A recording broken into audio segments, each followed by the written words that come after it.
Hello दोस्तों, मैं विक्रांत पवार स्वागत करता हूं आपका आपके अपने YouTube channel VVN financial consultant पे। वीडियो में आगे बढ़ने से पहले अगर आपने अभी तक हमारे चैनल को सब्सक्राइब नहीं किया है तो कर लीजिए ताकि भविष्य में आने वाली इन्फॉर्मेटिव वीडियोस आपको मिलती रहें। सो गाइस, आज का टॉपिक बहुत ही शानदार होने वाला है। तो दोस्तों, लास्ट वीडियो में हमने टर्म इंश्योरेंस से संबंधित कुछ महत्वपूर्ण बातों को डिस्कस किया और इस वीडियो में हम टर्म इंश्योरेंस में ऐड होने वाले राइडर्स को और अंडरराइटिंग गाइडलाइंस को समझेंगे। सो दोस्तों, सबसे पहले हम ये समझ लेते हैं कि राइडर ऐड करना पॉलिसी में क्यों ज़रूरी है, क्योंकि इस जानकारी के अभाव के कारण कस्टमर इंश्योरेंस कंपनी के द्वारा दी जाने वाली बहुत सी महत्वपूर्ण सुविधाओं से वंचित रह जाते हैं। तो आइए दोस्तों, नज़र डालते हैं कुछ फैक्ट्स एंड फिगर पर कि क्यों ये राइडर्स हमको लेने ज़रूरी हैं।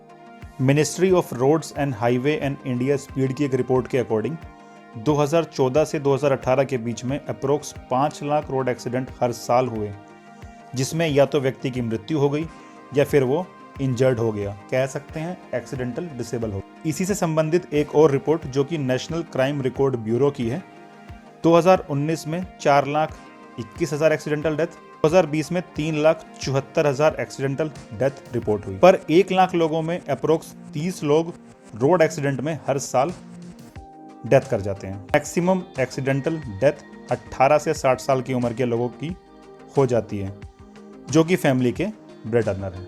अगर हम इसके साथ साथ बात करें क्रिटिकल इलनेस की, WHO की एक रिपोर्ट के अकॉर्डिंग 24 लाख डेथ हर साल हार्ट से रिलेटेड डिजीज से हो जाती है, 11 लाख डेथ लंग्स डिजीज से हो जाती है, 5.5 लाख डेथ कैंसर से, लीवर डिजीज से 2,16,000 डेथ और किडनी डिजीज से 2 लाख डेथ हर साल रिपोर्ट की गई हैं। नेशनल कैंसर रजिस्ट्री प्रोग्राम की एक रिपोर्ट के अनुसार 2020 में 3,90,000 कैंसर केस रिपोर्ट हुए। अनुमान ये है कि 2025 तक ये बढ़कर 15,70,000 हो जाएंगे। सो दोस्तों, जितने भी फैक्ट्स एंड फिगर हमने आपके सामने रखे, एक्सीडेंटल डेथ को लेके, एक्सीडेंटल डिसेबिलिटी को लेके, क्रिटिकल इलनेस को लेके, ये फैक्ट एंड फिगर हमको इंडिकेट करते हैं कि जब भी हम कोई पॉलिसी बाय करें तो हम इन एडिशनल बेनिफिट को ऐड करके अपनी पॉलिसी की गुणवत्ता को बढ़ा सकते हैं। तो चलिए दोस्तों, डिटेल में समझते हैं राइडर्स को। राइडर्स वो बेनिफिट होते हैं जो आप छोटा सा प्रीमियम देकर अपनी पॉलिसी में ऐड कर सकते हैं। इनको 2 भागों में बांटा गया है, एक death and disability and second illness and hospitalisation. Death and disability में सबसे पहले हम बात करते हैं एक्सीडेंटल डेथ की। वैसे तो टर्म इंश्योरेंस में सब टाइप की डेथ कवर होती हैं, बट हम एक्सीडेंटल डेथ कवर इंक्रीज कर सकते हैं थोड़ा सा एक्स्ट्रा प्रीमियम पे करके। ये बेनिफिट आप मैक्सिमम 85 ईयर की एज तक ले सकते हैं। अगर एक एग्जांपल से समझें, मेरी एज 30 ईयर्स है, इसके अंदर मैंने accidental death cover rider add किया है, लेट सपोज 50 लाख का, और मेरा बेसिक सम एश्योर्ड है 1 करोड़ का। सो एक्सीडेंटल डेथ क्लेम में नॉमिनी को जो अमाउंट रिसीव होगा वो होगा 1 crore plus 50 lakh, it means 1.5 crore. यही डेथ अगर नेचुरल डेथ है तो सिर्फ 1 करोड़ जो मेरा बेसिक सम एश्योर्ड है वही नॉमिनी को रिसीव होगा। ये बेनिफिट 85 ईयर्स तक आप मैक्सिमम परचेज कर सकते हैं। Next rider is accidental total and permanent disability.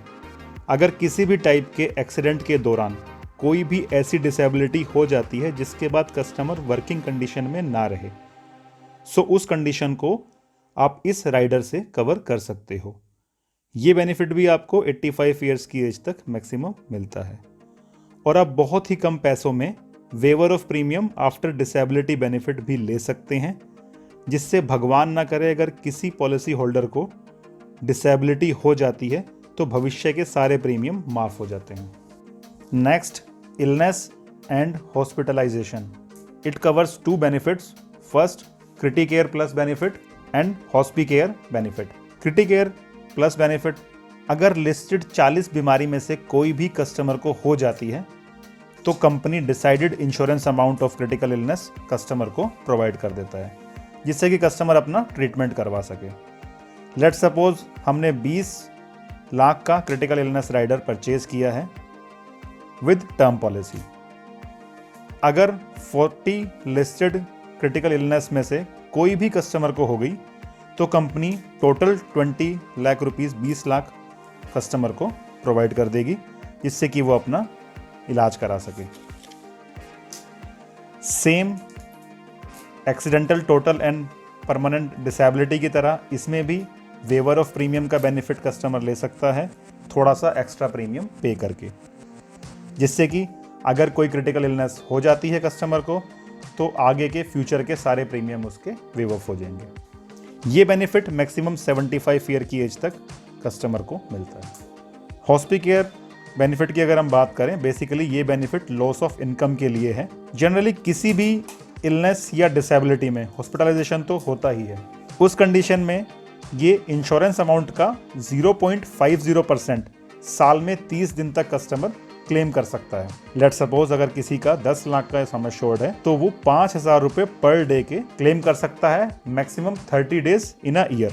तो चलिए दोस्तों बात करते हैं अंडरराइटिंग गाइडलाइंस की। अंडरराइटिंग गाइडलाइंस एक बहुत ही ज़रूरी कंसेप्ट है जिसमें कस्टमर की age, medical history, financial condition सब कुछ कंसिडर किया जाता है और underwriting guidelines time to time change होती हैं according to present situation. For example कोविड-19 के बाद सब टर्म पॉलिसीज के अंदर मेडिकल चेकअप मैंडेटरी कर दिया गया है, जबकि उससे पहले अकॉर्डिंग टू एज और कुछ सर्टेन लोकेशंस पर कंपनी नॉन मेडिकल भी पॉलिसी इशू कर दिया करती थी। तो आइए दोस्तों डिटेल में समझ लेते हैं अंडरराइटिंग होती क्या है। अंडरराइटिंग मतलब इंश्योरेंस कंपनी एक इंश्योरेंस पॉलिसी को इशू करने में जो रिस्क को सेलेक्ट करती है उसको अंडरराइटिंग कहा जाता है, और जो इस काम को करता है कंपनी के लिए उसे अंडरराइटर कहते हैं। ये दो प्रकार से होती है। मेडिकल अंडरराइटिंग, जिसमें आपका लाइफस्टाइल, आप क्या डेली रूटीन फॉलो करते हैं उसको देखा जाता है। आपकी फैमिली में कोई मेडिकल हिस्ट्री तो नहीं है, आप स्मोकिंग या ड्रिंकिंग या फिर किसी टाइप का एडवेंचरस स्पोर्ट्स तो नहीं खेलते, just like bungee jumping, river rafting, paragliding तो नहीं करते, और आपका ऑक्यूपेशन किस टाइप का है। जनरली इन चीज़ों को मेडिकल अंडरराइटिंग में कंसिडर किया जाता है। अगर हम बात करें फाइनेंशियल अंडरराइटिंग की, जिसमें देखा जाता है कि आपकी नेटवर्थ क्या है, आपका हाउस होल्ड इनकम क्या है और आपका हाउस होल्ड एक्सपेंस क्या है।